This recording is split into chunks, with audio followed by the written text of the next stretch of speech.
One of the most beautiful things I think about doing ministry in a city like this, in a global city like New York, is that the whole world is here. During my first year in the city, I met Chang. I met Chang because I was doing English conversational help at Columbia University. And we became friends. I shared my life story with him, a lot about my hope in Jesus Christ, trials that God had brought me through. He shared his life with me, and pretty soon he said, "Man, there's a lot of good stuff in your story." I said, "Yeah, there is. If you'd want, my life has been like this because I've met Christ, and would you like to study the Bible with me?" And he agreed. He agreed, and he studied the Bible. We studied for the time that he was here, and it seemed like with each new story that he read of Jesus, each new story of the love of Christ, the hope of salvation, the freedom from guilt, Cheng grew a little bit closer to understanding who Jesus really was. And we got up to the time where Cheng only had a couple months left before he went back home, and I was really hoping and I was praying, God, let Cheng decide to follow you with everything.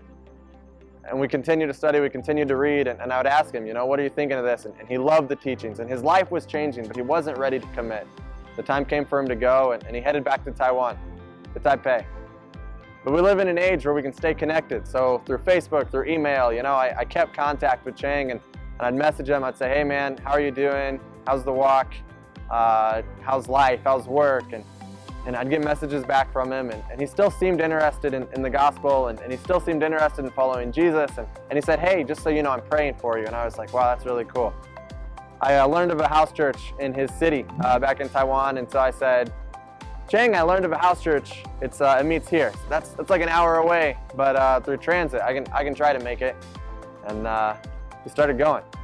He continued his walk, learning about Jesus Christ. And one of the cool things was the guy who had started that church was actually another Taiwanese student who had come here to the U.S., to New York City, met Jesus here, and then moved back to Taiwan. And so all of a sudden, Cheng, because of his connection to New York, because of this other student's connection to New York, through a global city in America, they met Christ and they went back home. I got an email from Cheng and it said, "Hey, you can now call me brother." And I just about lost it. I was so excited because God had used me, God had used Cheng, God had used our moment together here in this city to change his life for eternity and to change the lives of the people around him now. He's moved to a different city, he's now part of another church, and he's telling people about Christ that he met here in America.